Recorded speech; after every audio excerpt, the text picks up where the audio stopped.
Kas jauns Power BI? Analizē biznesa datus vēl jaudīgāk ar 6 jaunām Power BI priekšrocībām.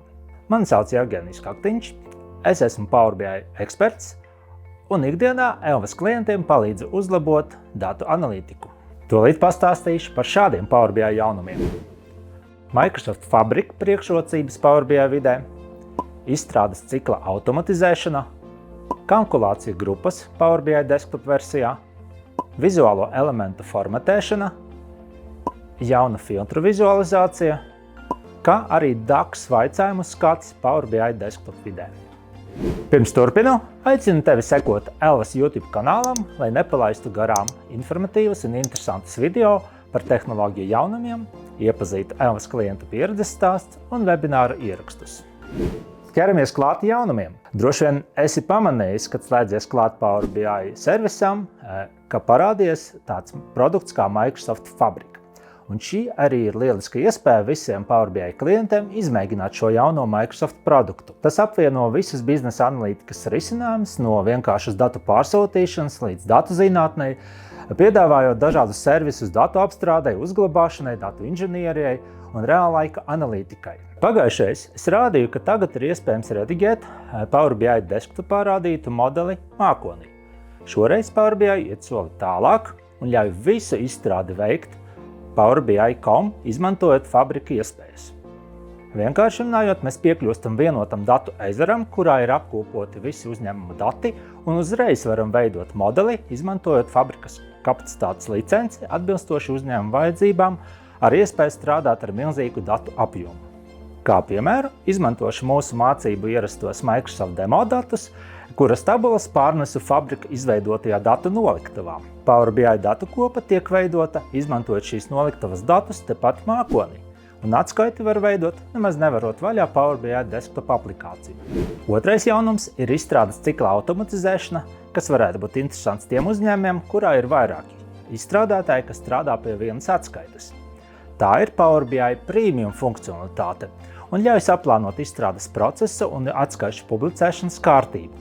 Ja mums jau pastāv kāda atskaite, bet ir iznākusi tās jaunāka versija, tad ar šo rīku mēs nodrošinām, ka pirms publicēt mēs viņu apstiprinām. Angliski šo funkciju sauc par Deployment Pipelines.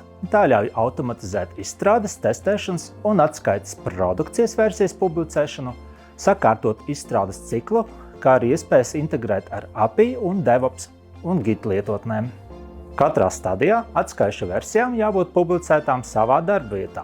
Veiktās izmaiņas izstrādes darbvietā automātiski parādīsies arī testa un pēc tam arī produkcijas vidē, kad atskaites tam būs gatavas. Turklāt atskaites versijas publicēšanas brīdī ir iespēja uzrakstīt kādu komentāru, vēlāk apskatīt arī izmaiņu piegādes vēsturi.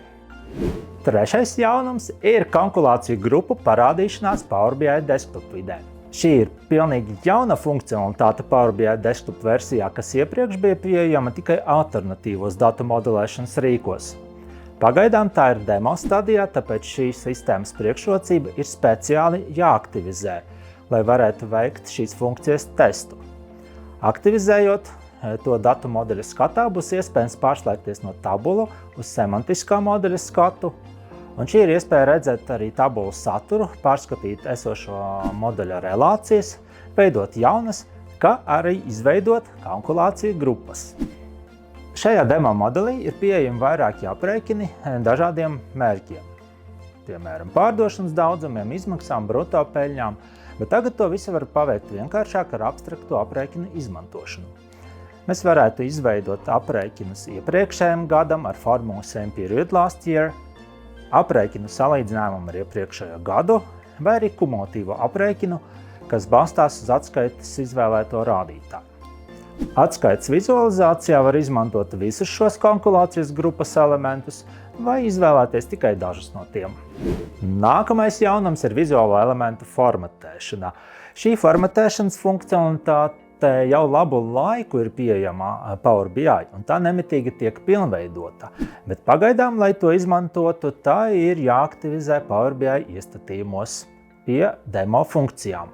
Ja agrāk visas darbības ar vizualizāciju, gan jauno lauku pievienošanu, gan formatēšana notika ar formatēšanas paneļa palīdzību, tagad to ir iespējams veikt tieši ar konkrēto vizualizāciju, kas pirmajā acu uzmetienā atgādina Excel formatēšanas iespējas. Tomēr tās ir krietni vien citādākas.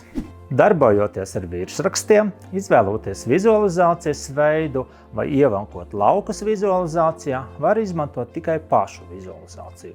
Savukārt ierastais formatēšanas panelis ir aktivizējams ar papildu formatēšanas iespējām. Praksē tas izskatās šādi. Izvēloties konkrētu vizualizācijas elementu, uzreiz nonākam uz formatēšanas iespējām. Šī funkcionalitāte vēl atrodas testēšanas stadijā. Tādēļ ik viens Power BI lietotājs var sniegt savus ieteikumus un komentārus Microsoftam, taču, manuprāt, šī priekšrocība padarīs formatēšanas atrašanu daudz ērtāku.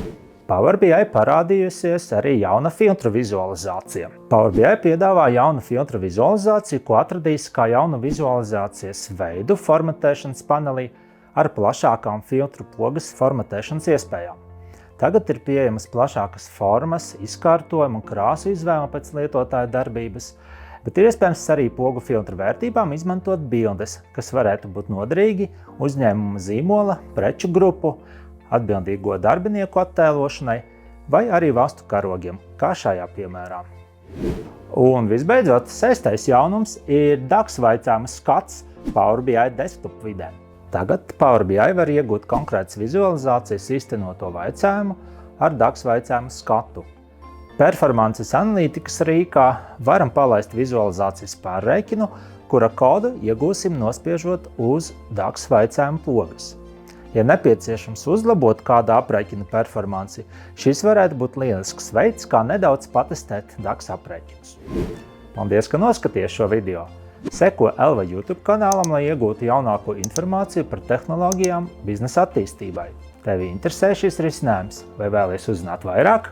Sazinies ar mums!